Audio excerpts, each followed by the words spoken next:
Morning peeps, good morning everyone. How we all doing? Hopefully you're all doing very, very well. No green chair, but we still got our coffee because this is bloody needed today.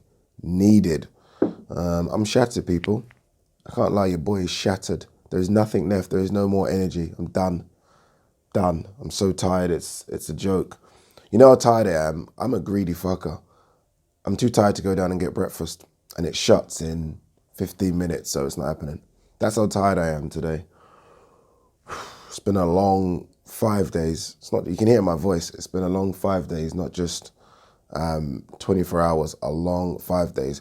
Apologies for no behind the scenes videos for the last couple of days. I've just been so busy, right? Just so busy. It's nuts. The time is 10:15. I think most of DAZN and Matchroom have left the hotel.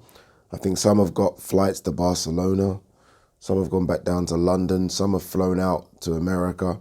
I think most people have gone. I'm still staying there until checkout because I've got to go to Sheffield to interview AJ, and that's at 3 o'clock, and it's only like 40 minutes away from here. So yeah, I'm going to stay until they kick me out, basically, and then head down there. And then from there, go home and get ready for work tomorrow. It's a funny old game. I'm not complaining, but I am tired.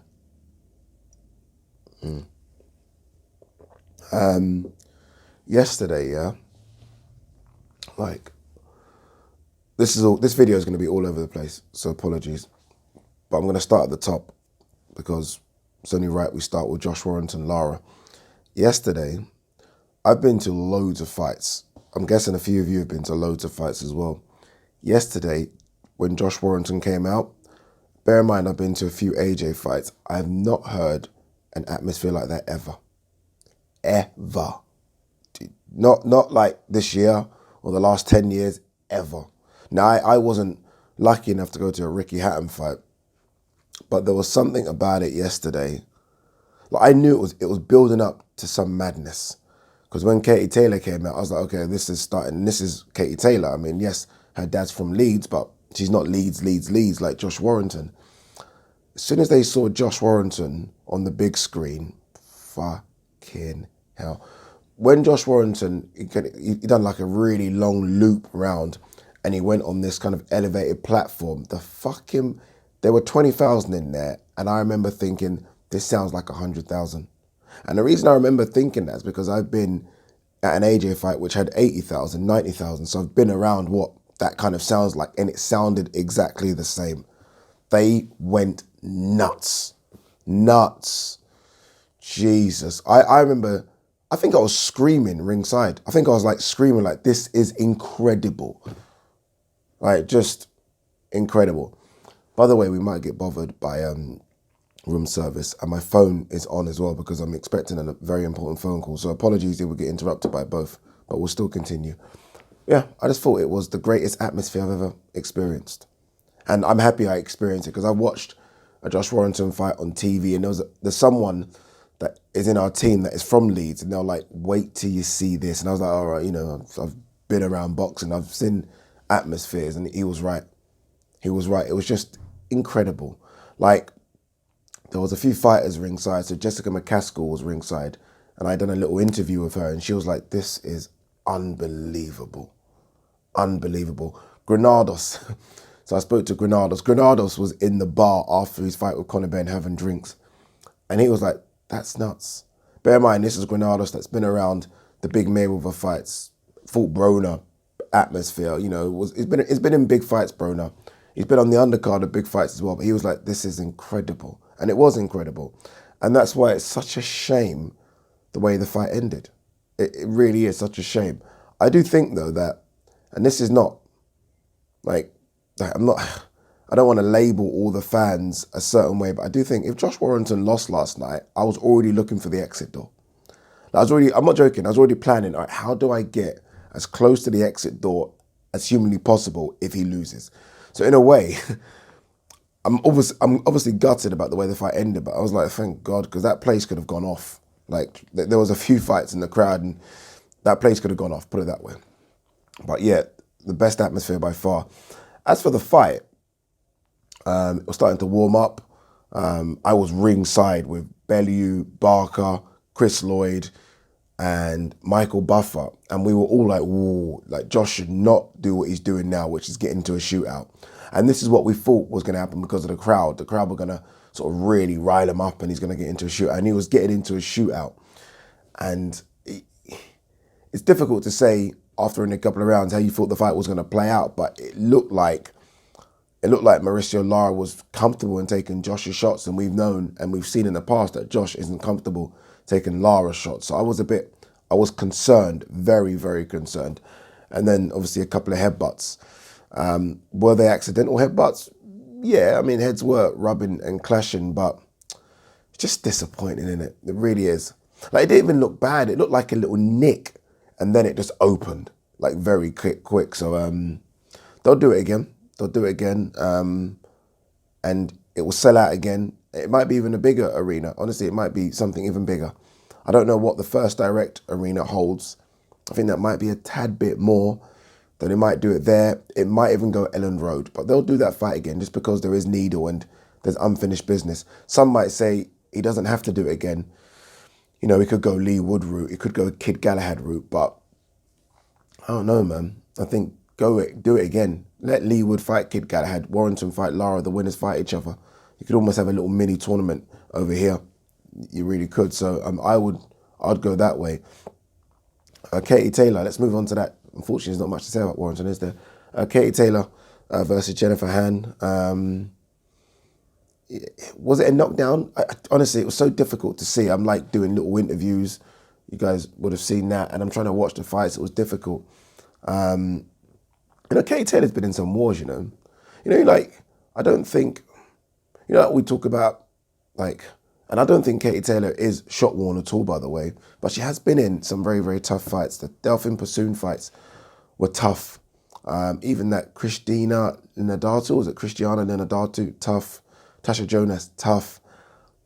She's 35 now as well. So she clearly has slowed down a bit. Like, I remember when Katie Taylor first came out of the amateurs and she was super fast, really sharp with her punches. I don't know if she's that anymore. She's still very, very good, but 35 is 35. You know what I mean? It'll be interesting to see what they do with her next. McCaskill, as I said, was ringside. McCaskill's at 147. Eddie Hearn announced a 140-pound tournament. Do they go down that route?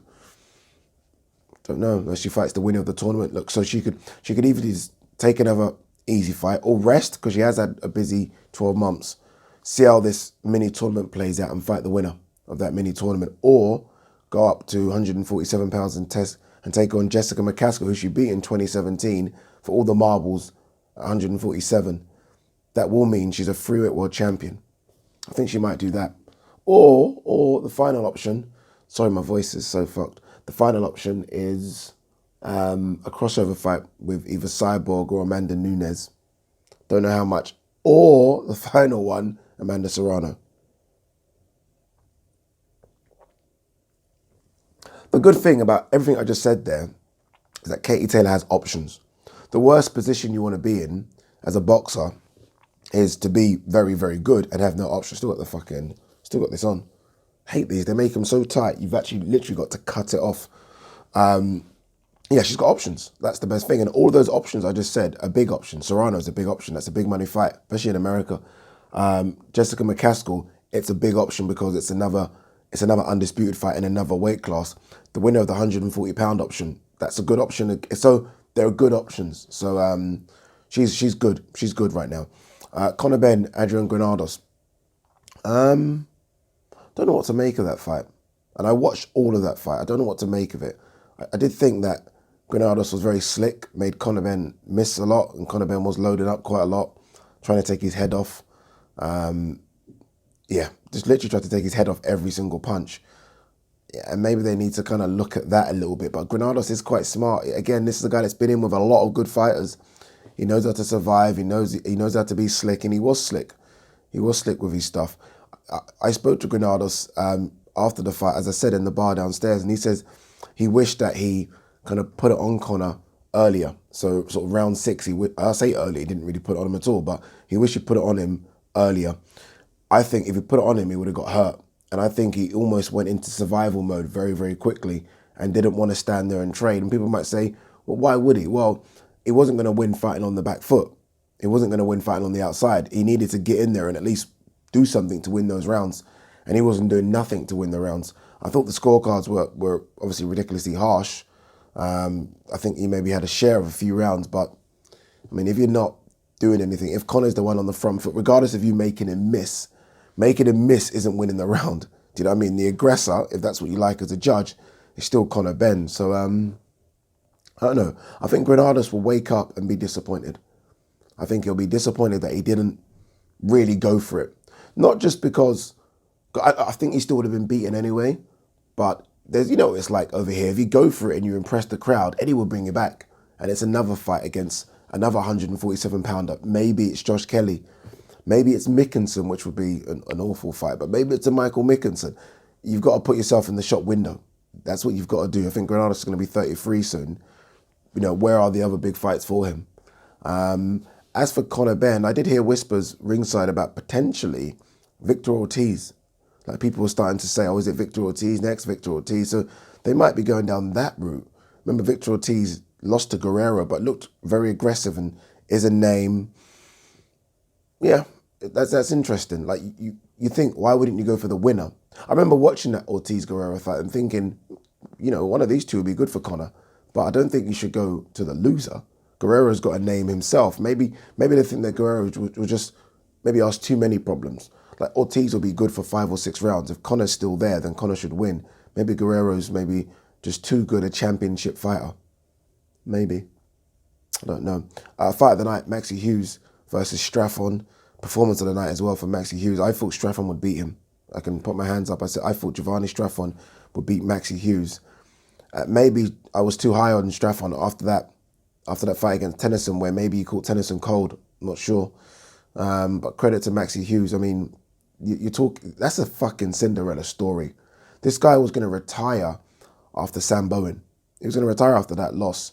He regrouped, had that fight against Jonah Carroll, which was, you know, he got the late notice call up, and Jonah Carroll was expected to beat him and then move on. He beat Jonah, then he beat Paul Hyland, and now he's beat Giovanni Straffon, and now he's a world champion. And look, don't say anything about the IBO title. He's a world champion. That's what it is. He's a world champion. And hopefully, and I said this to him in the change room after, get your money fights now. Use that belt as leverage, because someone will want to pick that belt up. Use that belt as leverage to get a money fight in the States. Use it. Even if you are a massive underdog, get paid. Get paid. I don't know what Maxi Hughes is. I'm guessing Maxi Hughes is about 32. He's been around for a while. Get paid. Or you can have some fun fights over here. I mean, it's not a bad division over here, but ideally, you call that Devin Haney.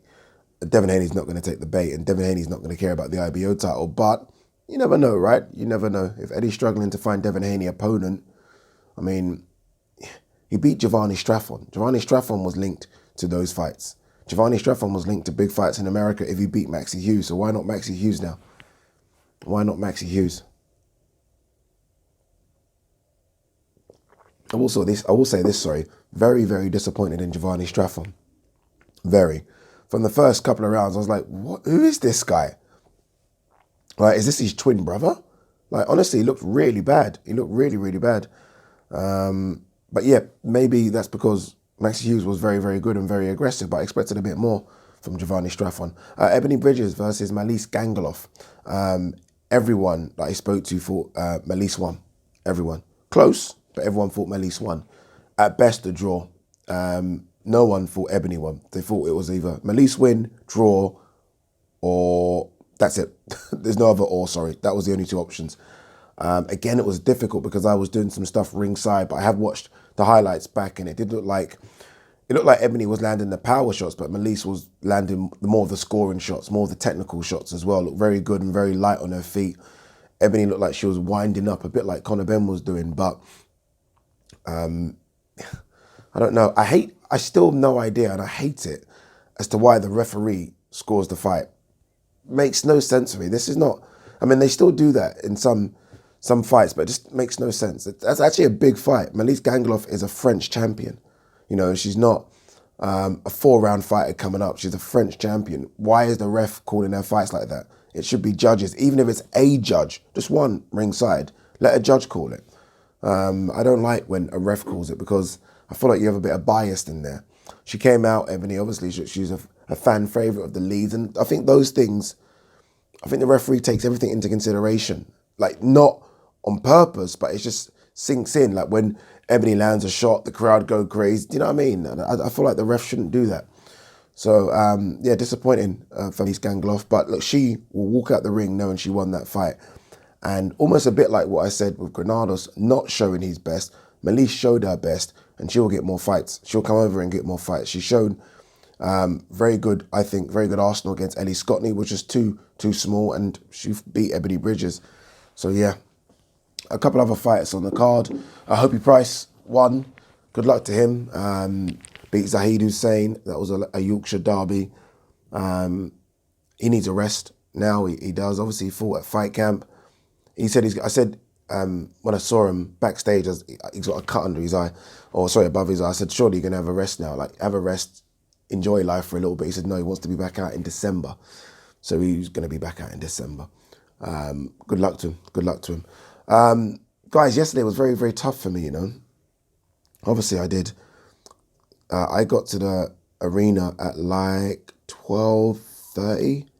Done Iowa show, so we done a little rehearsal and then Iowa show, and then I had to do some stuff for Matchroom on fight night, which was very difficult because you're doing like 45-second hits, and I don't know. I respect anyone that does that now because you're asking a question for 45 seconds. That's it. And the person behind you is like, cut now. Because obviously that little package is going in between the rounds. 45 seconds. And I went live a couple of times as well. Look, that's something I've never done. But hey, we try. We keep getting better. Hopefully I'm just inspiring a few of you people that watch this just to keep trying and do shit, man. To be fair, I do meet a lot of you. I met quite a few people yesterday, and they're like, oh, Ade, this is inspiring. And that, I think that's, for me, is like the most important thing. But yes, I think that's the most important thing, because my thing is still to get to the green chair, get to my studio, and talk to people. That's my thing. This is an amazing journey, and it's crazy, and it's one that I never expected to be on, like, ever. You know, when I was at Islington Council, I feel like I keep getting the timelines wrong, but I think I left 6 years ago now. Yeah, so this is something I never expected to do, let alone be on the big screen. Like, my friends were watching at home and they're like, yo, Ade's on the fucking big screen. I was like, this is crazy. So hopefully, if you're at home and you're a journalist, or you want to be a journalist and you think you can't, I still don't think I can. I still don't think I'm very good, but I'm here because I work hard.